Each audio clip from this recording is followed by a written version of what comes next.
Sophie, till late in the third quarter, you guys were struggling offensively in that frame. Second half in general didn't feel the same as the first half on that end. Did something change for you guys? What did you see as kind of leading to stalling on that end?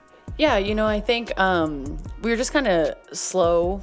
And every time that we're slow, especially defensively, it just somehow affects our offense. Sophie Cunningham didn't mince her words after this one, and she had every reason not to. The Fever just blew a winnable game, falling 88-84 to a Mystics team at the bottom of the standings.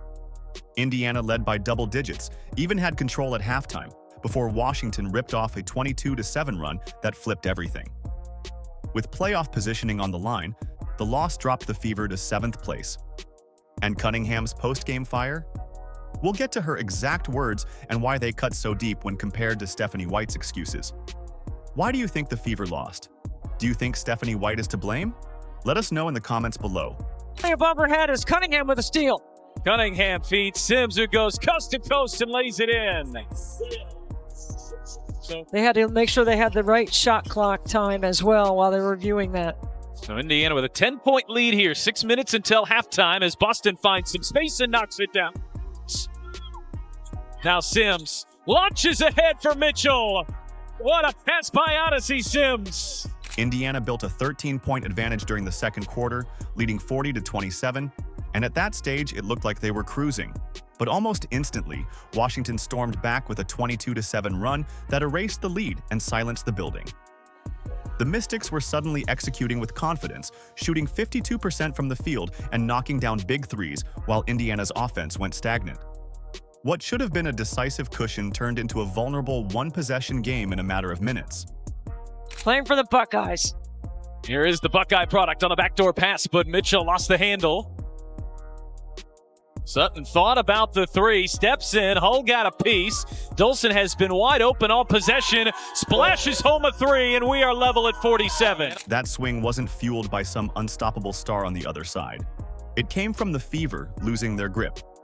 Crucial turnovers piled up, and the defensive breakdowns were constant. Indiana committed 21 fouls, which handed Washington 26 free throw attempts. Every careless giveaway or late rotation led to yet another trip to the line, and the deficit shrank play by play. The problem wasn't bad officiating. It was the scoreboard being hammered by mistakes Indiana had full control over. Sims with 5 off the bench. Indiana has 8 first-quarter bench points. That's typically been a strength when they're playing well, as Iriafen just bullies her way inside. Now Citron being guarded by Lexi Hull. Hull goes over the screen, defends her really well. Citron just has to fire it up, and a circus shot for Citron. Adding to the frustration, the ones who made Indiana pay were Washington's all-star rookies. Sonia Citron looked unshaken and poured in 21 points, while Kiki Iriafen muscled her way to 18 points and 12 rebounds, including several second-chance boards that completely swung momentum. Their production wasn't just empty stats. It was proof that when Indiana stopped dictating, even a team still searching for its identity could come in and take over. Sitting in 7th place with playoff hopes hinging on these must-win nights, letting a young duo dismantle your lead is about as costly as it gets. It's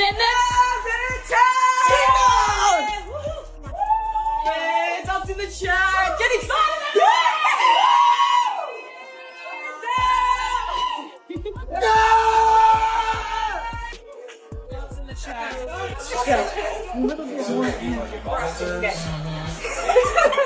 Why at the same time? Because I'm you and you're me. We switch parties. Zub's in the chat. It's not as if Indiana didn't have individual performances to lean on, though. Aaliyah Boston was excellent inside, putting up 20 points and grabbing 9 rebounds, giving the kind of steady production that should anchor a victory. Kelsey Mitchell facilitated well in the first half. Sophie Cunningham delivered energy, and Lexi Hull brought defensive effort. The core players worked hard and didn't quit, which makes the outcome that much harder to swallow. The collapse wasn't driven by a lack of effort on the floor. It was the absence of direction that left those efforts wasted. Hull gets it into Boston. Hand off Mitchell. Indiana has to hurry. Lob back for Boston. Boston finishes. It's a 2-point game, 5.9 seconds remaining. The reality is simple. Indiana didn't lose this game because Washington was the better team. They lost it by giving away steady possessions, allowing the Mystics to dictate tempo, and never finding a counter once the tide started turning. That pattern has haunted the Fever all season, strong stretches evaporating into preventable collapses. Every time this group takes a step forward, careless mistakes and missed adjustments drag them back down. And unlike earlier stretches of the season, these late-game collapses matter more now with the playoff race tightening by the day. Cunningham looking, finds Mitchell, launches a corner three, it won't go, rebound Aiksler, and this young Washington Mystics group who continues to impress throughout this season, and Sidney Johnson in his first year comes up with a big win on the road. Which brings us to the pressing question. Why was there no plan to protect the lead once it started slipping? When the entire building could feel momentum turning, who was responsible for steadying things, making the right rotation, or offering a reliable counter? The answers point in one direction, and it's exactly where fans have turned their frustration. Yeah, I think we over-dribbled at times. Our off-ball movement wasn't there. We did a lot of standing. It's almost like we gave the ball to Kelsey and just tried to watch her work. And that's not when we're at our best. I mean, yes, certainly we want to have the ball in our hands, but we've got to continue to get movement with and without the basketball. It was getting stuck. I mean, we want to play 0.5 to 1 second basketball, and we weren't. And it's got to get moving. And Stephanie White's coaching decisions are front and center after this loss. And no issue has drawn more anger than Chloe Bibby's complete absence from the floor. Bibby is hitting 42% from three this season, yet she logged 0 minutes in a game where spacing and perimeter shooting dried up completely. When pressed, White explained she sat Bibby because of defensive matchup concerns, specifically rebounding and coverage responsibilities she felt would be exposed against Washington's lineups. That is the coach's stated reasoning, but paired with how the actual game played out, Indiana giving up 26 free throws, surrendering wide-open threes, and watching Kiki Iriafen dominate the paint, the explanation doesn't ease frustration. Fans see a proven floor spacer sidelined while those defensive issues unfolded anyway, and they're left asking why a potential solution was left unused. With Chloe Bibby tonight, were there thoughts maybe plugging her in to try and spark the offense a little bit, or what was the decision behind not playing her tonight? yeah, there were some thoughts. I think that it matched up defensively more than anything with the way that we were going to try to play them, or in some of our switches and things like that. So that was mostly the reason.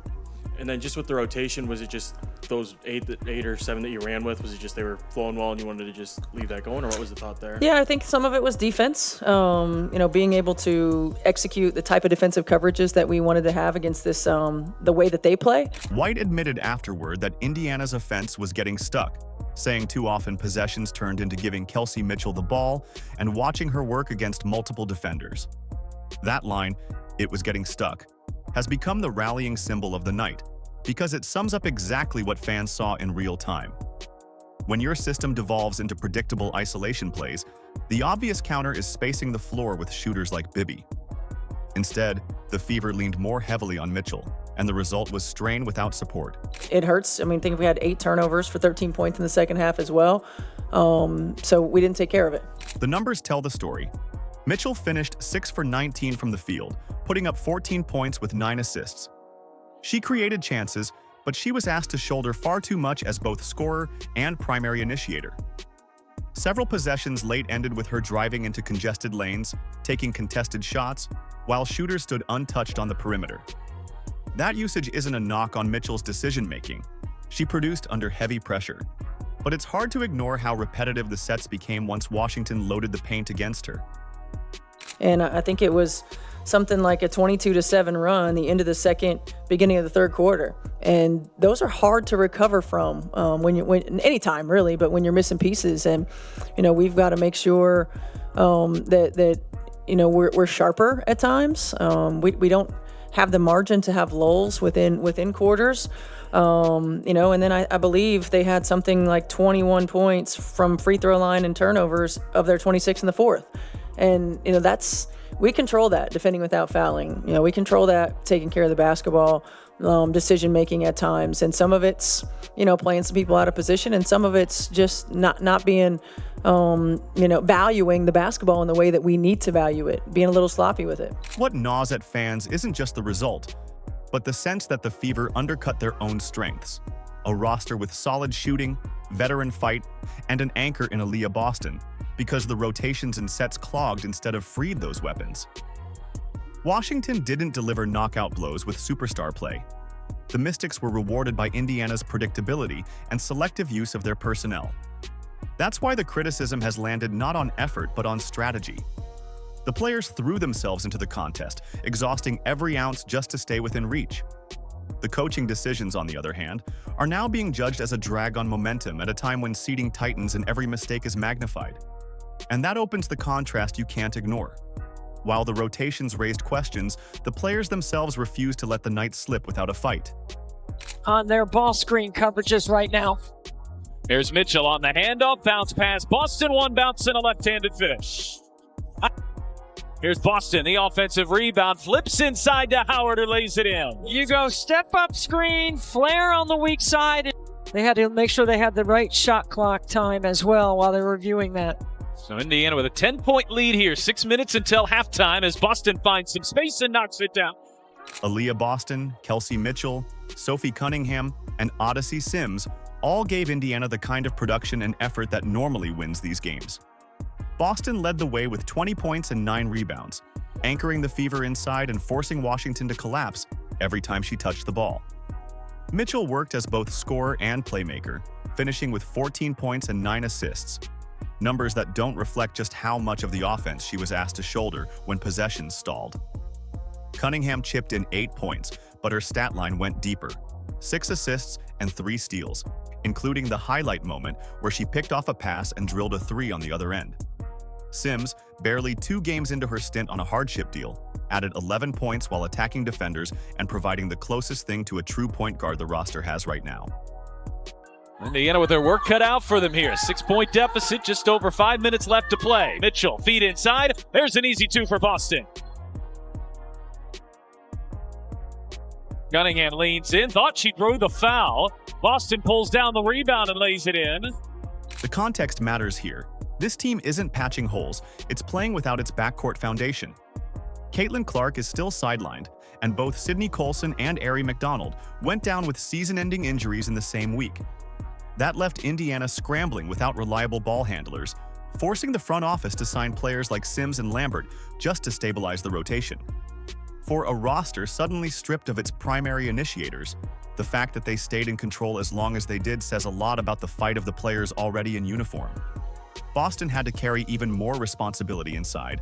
Mitchell's workload doubled, and Cunningham shifted into a larger facilitator role while still doing all the dirty work on defense. Pulleys her way inside. What a pass by Melvin, too. Really nice. Mitchell turns on the Jets and gets to the rim.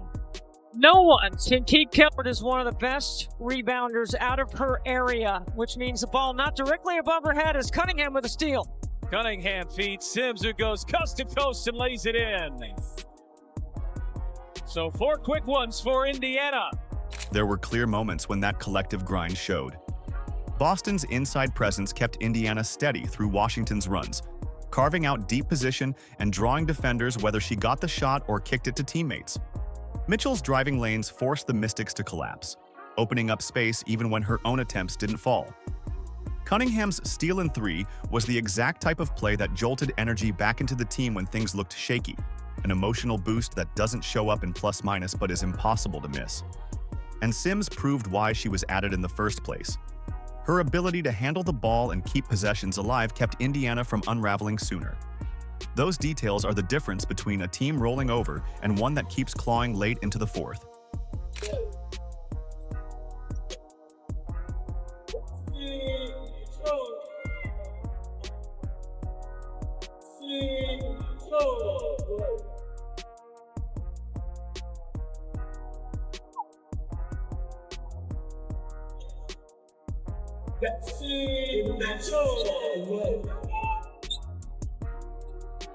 That's exactly why frustration runs so high. The roster didn't lack production. It got it from the names who were on the floor. It didn't lack fire. It had energy plays that kept building momentum. What it lacked were the adjustments to channel those efforts into a closing plan that could finish off a struggling Washington team. The numbers show the players gave enough to win. The film shows the fight was there too. And that sharp gap between what the roster delivered and how it was managed is at the heart of where things go next. Because once the press conference started, the divide between what players said and what the coach said became impossible to miss. Sophie Cunningham's post-game honesty stood in sharp contrast to Stephanie White's explanations, and that difference told you everything about where this team sits right now. Cunningham didn't dance around the issues. She said outright, "We've had hard injuries, but we have to get back to being dogs." That wasn't just a cliche. It was a blunt acknowledgement that opponents no longer fear the Fever and are treating Indiana like a team to exploit. Cunningham's demand was clear. Find that edge again, reclaim the toughness, and stop allowing the same mistakes to pile up. I think the thing that we just have to continue to do that kind of got us on the run we had before the last couple games was we were aggressive at the opponent attack on defense, and that led to easy transition buckets. That led to everyone being aggressive and on their front foot on the offensive end. And, we have new players, and that's okay, but, we just have to adjust, and we need them. We've faced a lot of adversity, but we should be used to that by now. And I think they could just kind of outwork this a little bit, and that just can't be our excuse. Now stack that against White's words. The coach cited that the offense was getting stuck, returning to her now familiar point about possessions defaulting into Mitchell ISO plays. She also highlighted the fouling, noting Indiana committed 21 fouls that sent Washington to the line 26 times, including an incredible 14 free throws in the fourth quarter alone. White wasn't wrong to identify fouling as the major issue, but the problem lies in what wasn't addressed.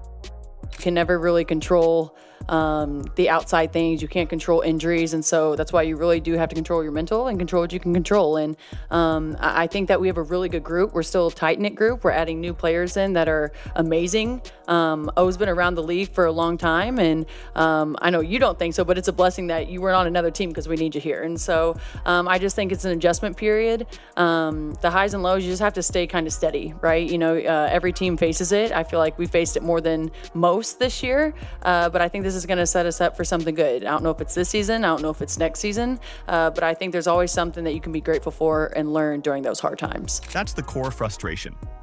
Identifying a problem is one thing, but taking responsibility for the in-game choices that could have changed it is another. Fans saw Cunningham demanding accountability and urgency in real terms, while White's breakdown stopped short of owning the adjustments that were within her control.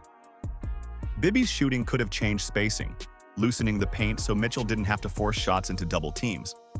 Expanding rotations might have protected players from fatigue that fed into poor defensive positioning. Instead, the players kept fighting through the snowball, while the coach explained after the fact how it got stuck. Sophie, what was the message inside the locker room? What were you guys talking about there after the game? Yeah, I just think that we've had some hard injuries this year. We've had some different lineups and roster spots. And, to be frank, I don't think anyone else around the league thinks that we can do it anymore. But I think that our group does. And I think that we just have to get that confidence back. When we're clicking offensively, defensively, we're scary. And not a lot of teams can beat us, even with the roster that we have right now. And so for us, it's just remembering who we are. It's our identity. We got to get back to being dogs, got to get back to being aggressive, being on our front foot, and not allowing teams like this to come in here and outwork us. For fans, that dissonance hits hard. Watching players like Boston and Cunningham take accountability, then hearing the coach deflect responsibility into broad issues, sends the message that leadership is disconnected from the urgency of the group. Nobody expects perfection, especially with this roster missing so many guards. But the expectation is that everyone pulling the same rope means players and coaches alike owning their role in the collapse. Right now, the players are showing they're ready to carry the load, and the coach is giving explanations with little ownership. The past couple games where it feels like kind of that wear and tear's taking a toll? Not really. And I think that she kind of hit it. You have to give yourself a little bit of grace. When you have so many different lineups, O and I have never played together. O hasn't played with a lot of people, maybe Tosh. But you have to know her style. She has to know our style. And so it's different, but that's part of being a pro. You got to adjust and you got to learn fast. And I think that's a really cool thing too, because when you click, you click. And so that's scary for people coming in here and trying to play us. So where does this leave Indiana? That's where you come in. Should White be held accountable for these decisions? Was this more about coaching tactics, the injury crisis, or just a roster stretched too thin? Let us know in the comments whether you think this was a coaching problem, a roster issue, or simply a byproduct of bad luck in the moment. And the bigger question, should White be replaced or backed until the roster heals, should frame how the Fever respond in the coming weeks. Because this isn't about one bad night. It's about what happens if Indiana doesn't correct the split between effort and leadership. The longer that gap remains, the harder it will be to hold onto playoff positioning in a season where every misstep counts. Sophie, till late in the third quarter, you guys were struggling offensively in that frame. Second half in general didn't feel the same as the first half on that end. Did something change for you guys? What did you see as kind of leading to stalling on that end? Yeah, I think we were just kind of slow. And every time that we're slow, especially defensively, it just somehow affects our offense. And This loss to Washington wasn't just another stumble. It was a winnable 88-84 game that slipped away, dropping Indiana to 7th in the standings with the regular season running out. The players delivered. Boston with 20-9, Mitchell's 14-9, Cunningham's all-around grind with 8 points, 6 assists, and 3 steals, Howard's inside help, and Sims adding 11 off hardship. But the coaching decisions again defined the night, leaving key questions unanswered at the worst time. Cunningham summed it up best, saying the Fever have to get back to being dogs. That's the standard the players are setting, even as White points to fouls, stalled offense, and Clark's continued absence with no timetable for return. Now it's your turn. Why do you think the Fever lost? Do you think Stephanie White should keep coaching this group through the rest of the season? Let us know in the comments below. Like, subscribe, and turn on all notifications so you never miss out. Click the video on the screen, and we will see you in the next one.